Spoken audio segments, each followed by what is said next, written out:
Today on the program, we'll be looking at diabetes and why it's common in people of African Caribbean descent.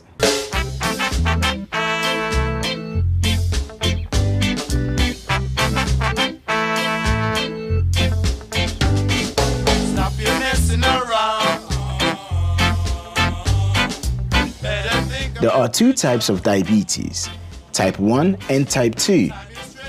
Type 1 accounts for about 10% cases, most often found in under 40s, most common type found in childhood.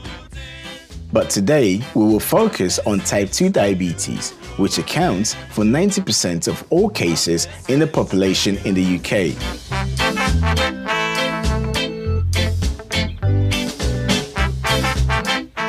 People of African Caribbean descent in the UK are more likely to develop heart disease due to the increased risk of type 2 diabetes and high blood pressure. A recent study by the British Heart Foundation found that adults with an African Caribbean background have the highest risk of hypertension or stroke of all the ethnic groups in the UK. It also showed that more than twice as many are likely to develop type 2 diabetes at some point in their lives than the general UK population.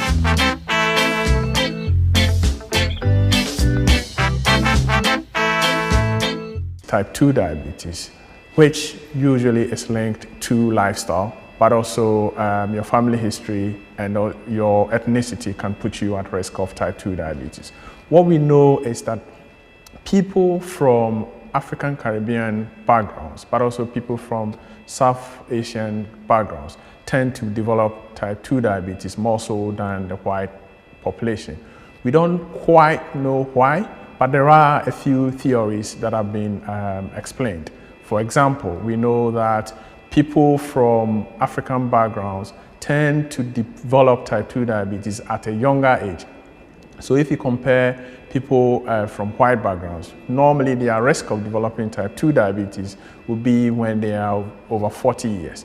But for us from the African background, our risk increases after 25 years. What we know is that we also develop it at a much smaller weight compared to people from white backgrounds. And some of the theories have been that the way we store fat, because unfortunately it seems that we tend to store more fat around our abdomen, which is not good for the way our insulin works.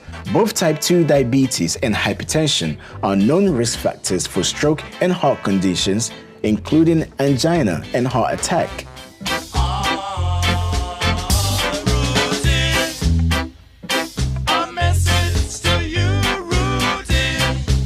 But what is more alarming is that half of African Caribbean adults do not know their recommended ideal level for blood pressure, and less than half are aware that the recommended maximum daily intake of salt is 1 teaspoon. The most fundamental risk of type 2 diabetes is being overweight. But could the type of food we eat also be a contributing factor of developing type 2 diabetes? The food we eat plays a major role. First of all, we know that the single most important risk factor for type 2 diabetes is being overweight. So if you don't control your portions, if you don't control how much you exercise and you put on weight, then you increase your risk of developing type 2 diabetes. But also, there are specific foods that have been associated with increased risk of type 2 diabetes, one of which is sugary drinks. So people who drink more of our fizzy drinks, your energy drinks, your malt drinks, you increase your risk of developing type 2 diabetes. But also beyond that, things like red meat, so our beef, our lamb, it increases your risk of type 2 diabetes. So much also processed meat like your bacon, your sausages, they can increase your risk of type 2 diabetes. Better think of your future. Time is straighten right out, creating problems in town. And what about the type of African food we eat? There's a belief within the African community. When a woman cooks for a man, the soup must be oily and must have different types of meat. There's also a strong belief that when you're overweight, that means you're living well. So one of the difficulties with us as Africans has to do with the way we cook, but also our portion sizes. So things like fufu is full of carbohydrates. Then you can have somebody also having it with a palm nut soup, which is also full of fat. Unfortunately, the wrong type of fat, saturated fat. So normally the advice I give people is not to change what you're eating per se. So it's not necessary to completely overhaul what you're eating. So for example, your fufu, you can dish out a smaller portion, but also you can skim off the oil on your palm nut soup. And if you do that, it will help you reduce your risk of type 2 diabetes. So whilst we're consuming all this food into our system, how does the body deal with it? And what happens if you've developed type 2 diabetes? For people without diabetes, what happens is that if you eat any food that contains carbohydrates, example, our yam, our plantain, our cassava, fufu, what happens is that your body breaks it down into glucose in the blood. And then that glucose goes into your blood. There is a mechanism that kicks off so that your pancreas produces a hormone called insulin. And the insulin helps the body to use the glucose that is coming from your carbohydrates to produce energy for our normal work. That is what happens in people without diabetes. When you have diabetes, it means that either you don't have enough of the insulin or the insulin is not working properly. So what happens if you eat your carbohydrates, instead of your body using the glucose to produce energy, the glucose sits in your blood because there's no insulin or the insulin is not working properly. And when that happens, it means you don't have energy, which is why people get tired. And the only way the body tries to correct that is by peeing out the glucose. That's why people tend to go to the toilet more often, but also as you're going to the toilet more often, you tend to be thirsty. Some people have thrush because you are peeing out sugar, and that's the mechanism by which people develop diabetes.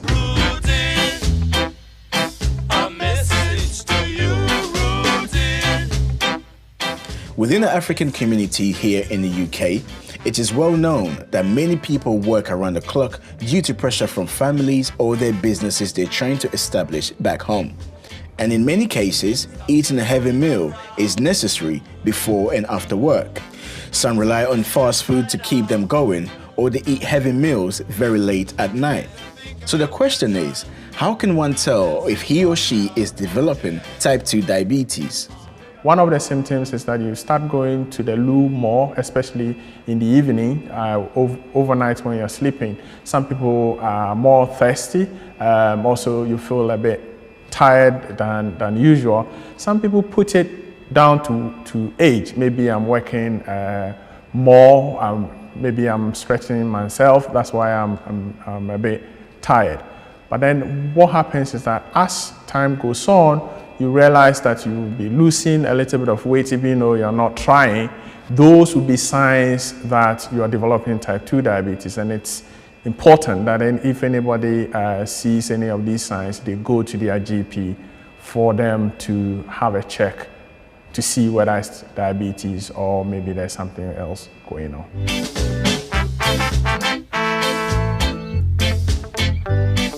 Stop your fooling around. The number of people with diabetes has risen from 108 million in 1980 to 422 million in 2014.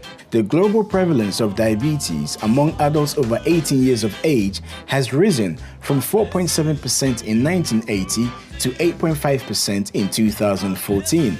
In 2015, an estimated 1.6 million deaths were directly caused by diabetes. Another 2.2 million deaths were attributable to high blood glucose in 2012. Almost half of all deaths attributable to high blood glucose occurred before the age of 70 years. The World Health Organization projects that diabetes will be the 7th leading cause of death in 2030. What happens when somebody develops diabetes is that their sugar levels in the blood goes up. If that is not corrected, what happens is that it affects your blood vessels. So one of the key consequences of having type 2 diabetes or any type of diabetes is that it can affect your eyes. Some people go blind if it is not corrected. It can affect the blood vessels that supply blood to your kidneys so that you can have kidney failure as well. At a very extreme cases, some people have amputations, some people will have strokes. So these are very, very serious health conditions. Unfortunately, in the UK, about 500 people die every week because of diabetes. So premature death is probably the ultimate consequences of type 2 diabetes.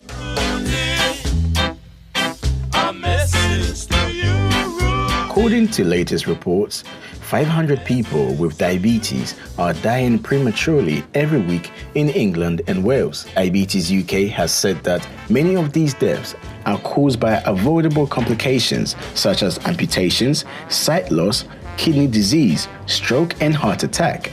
The report claimed that most of these complications would be preventable if patients were supported to better manage their condition. A message to you, Rudy. A message to you. One of the top risk factors for developing type 2 diabetes is being overweight. Junk foods are high in calories but low in nutritional value. In general, these are processed foods. Consuming excess sugars and fats found in these foods can contribute to weight gain. This excess weight is associated with diabetes. Thankfully, I've been able to get hold of a man. His name is Lyndon. He had type 2 diabetes. He has been able to reverse his type 2 diabetes. Let's go and find out exactly how he managed to do that.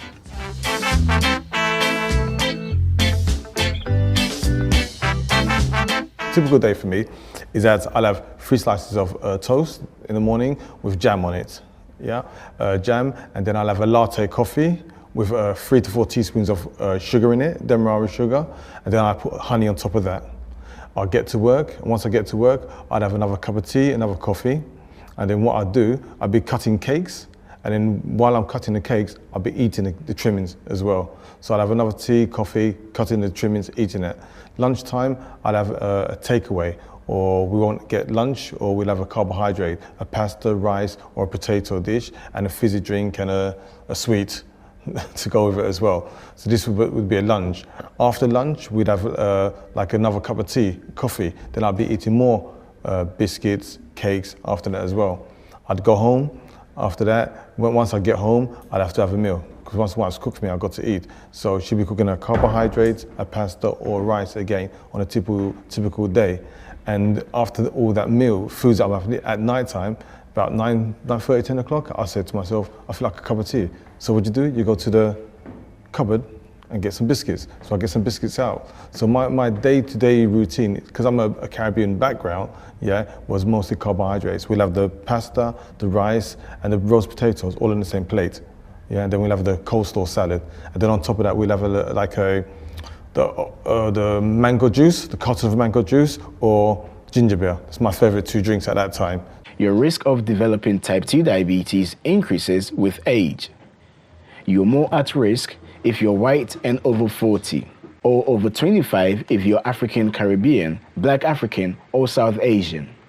Men in particular do not like going to the doctors, and Lyndon was no different. It took him a year before he finally decided to go and see a doctor about his symptoms. I had the symptoms for over a year, but I didn't know what the symptoms were equating to. I had blood in my stool, I had pains in my stomach, I had pins and needles, which is called numbness. I was putting on weight at that time. I was always thirsty. I was always hungry as well. And these are just some of the symptoms of diabetes. And it came to the day where I had so much things going wrong with me, I had to go to the doctors. I think one of the main things was when she took my blood sugars and she looked at me, it's like, wow, that's high. And then when she told me the results of my HbA1c result, that was high as well. So the HbA1c monitors you for the last 3 months of when you're diagnosed. So it looks at your blood sugars for the last 3 months. The HbA1c at my stage was 92, and it's supposed to be 42. Yeah, they do a pinprick as well, which is a blood glucose pinprick on your finger. It's supposed to be 5, mine was 15.9. So when they told me that and they looked at me and said, that's high, they went straight for the medication. So I was concerned at that point because they told me it's very high. So I could have been hospitalized because some people at that stage, they're on the verge of going to hospital. So when they told me that I was diabetic, I thought, what have I got? Because I've never been ill, I've never been sick, I've never been on any medication in my life before. So I thought to myself, and I don't want to start now. So this was like the turning point for me of what do I need to do. Professor Roy Taylor at Newcastle University, UK, who has spent almost 4 decades studying the condition, revealed that for people with type 2 diabetes, excess calories leads to excess fat in the liver. As a result, the liver responds poorly to insulin and produces too much glucose. Excess fat in the liver is passed on to the pancreas, causing the insulin-producing cells to fail. Losing less than 1 gram of fat from the pancreas through diet can restart the normal production of insulin, reversing type 2 diabetes. This reversal of diabetes remains possible for at least 10 years after the onset of the condition. We discovered when we took people with type 2 diabetes who just had it for a short time, up to 4 years, and got them on a very low calorie diet, just over 600 calories a day, the liver fat content fell down to equivalent non-diabetic within 7 days, and the insulin response of the liver was back to normal within 7 days. Now that was a critical first step. Over the next 7 weeks was that the level of fat in the pancreas gradually went down and the pancreas woke up. Now this is the absolutely magical bit, because doctors had believed that type 2 diabetes was inevitably progressive. It had to be a life sentence.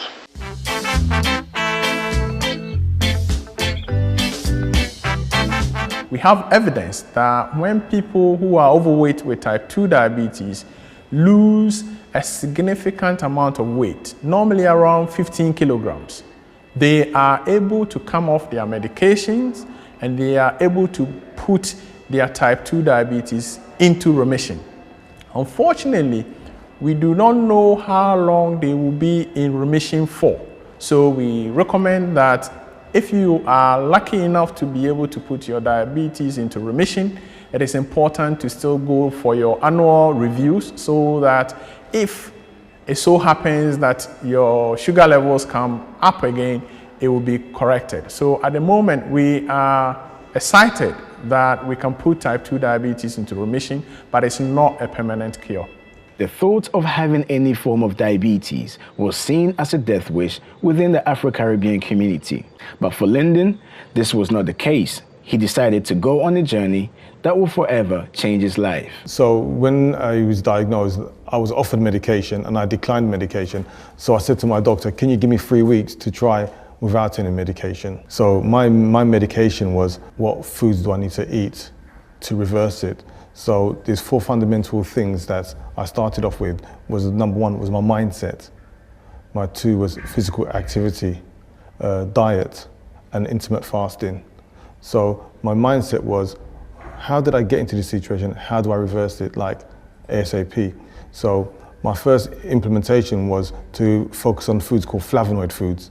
Because at that time, with type 1 diabetes, the pancreas doesn't produce any insulin. With type 2, it's either sugar or your pancreas is not fully functioning. So I wanted to focus on foods that's going to heal or help my pancreas to work.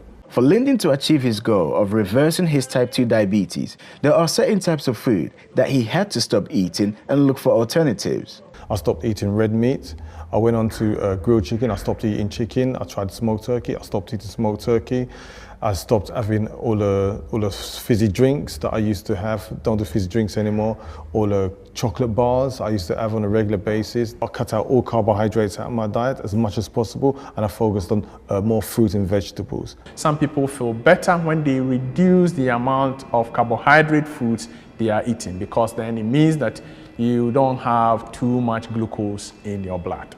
The other side is that there are a few foods that also can reduce your risk of type 2 diabetes. One of them is our green leafy vegetables like contomere, spinach, things like your fruits like apples. They will reduce your risk of developing type 2 diabetes. Lyndon reversed his type 2 diabetes within 105 days naturally without any medication. He has gone on to write a book, The Inspired Diabetic. The success rate of my remedy for me personally worked. That's my success rate. I reversed my type 2 diabetes in 105 days naturally. So I was focused on doing it, and I didn't know how long it was going to take. I didn't know it was going to take 105 days, but it just happened like that for me personally. I'm not a medical person. I'm not a scientific person. So what I done doesn't mean it's going to work for anybody else.